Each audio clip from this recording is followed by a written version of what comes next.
जय शिवराय मित्रांनो, सध्या महानगरपालिकेच्या निवडणुका चालू आहेत आणि या निवडणुकामध्ये महायुतीचे म्हणजे भारतीय जनता पार्टी, शिवसेना आणि अजितदादाची राष्ट्रवादी यांचे जवळपास 68 ते 70 उमेदवार हे बिनविरोध निवडून आले. आता त्यामध्ये मनसेनं असं म्हणणं केलंय की हे जे काही बिनविरोध निवडून आले त्याला दाबून दडपून अर्ज मागे घ्यायला लावले आणि त्याच्यामुळे यायनं हे भाजपनं उमेदवार हे बिनविरोध निवडून आणलेले असं त्यांचं म्हणणं आहे. त्यांचा निकाल राखून ठेवावा. आता ते कोर्टात गेलेत आणि 16 तारखेला या सर्व उमेदवाराच्या सोबतच यांचा सुद्धा निकाल जाहीर करावा. पण आता यामध्ये एक महत्वाचा सर्वसामान्यांना पडणारा प्रश्न आहे की जे नोटा बटन आहे, समजा एकच उमेदवार राहिलाय, एकच उमेदवार आहे आणि दुसरा आहे नोटा.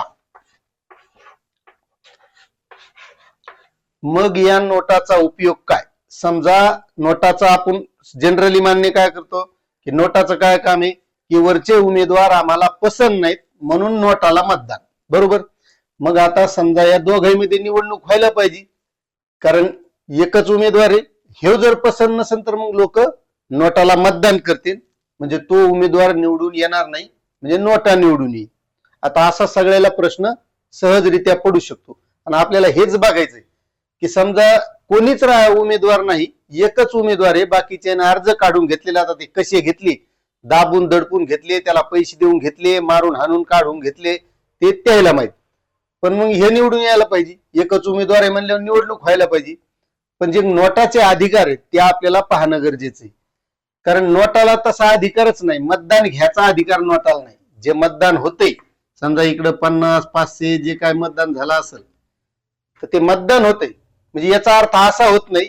समजा एखाद्या वेळेस असं बी झालं, आता इथं उमेदवार आहेत 3-4 आहेत, 1, 2, 3, 4 उमेदवार आहेत वेगवेगळ्या प्रकारचे, आणि या ह्याच्यामध्ये जरी नोटाला जास्त मतदान झालं तरी पण नोटा निवडून येत नाही. समजा आता यायला झालं 40, याला झालं 50, याला झालं 70 आणि याला झालं 80, तर म्हणजे चौथा निवडून येतो. नोटाला हे समजा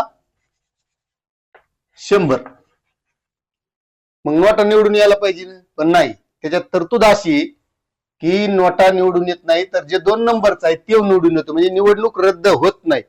आता त्याचं कारण काय आहे? कारण याला संविधानिक अधिकार दिलेलेच नाही.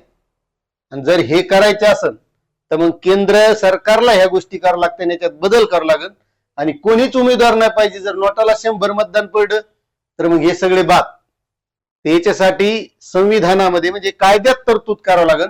मात्र सध्या तशी कोणतीही तरतूद नाही, त्यामुळे नोटाला निवडून यायचा अधिकार नाही.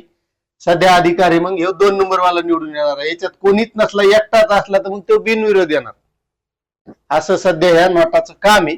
मग नोटा असून उपयोग काय? समजा वरचा उमेदवार मान्य नसेल तर मग त्या नोटाचा उपयोग काय, असा सर्वसामान्यांना पडणारा प्रश्न आहे.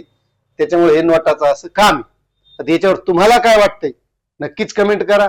चॅनलवर नवीन असाल तर सबस्क्राईब करा. धन्यवाद.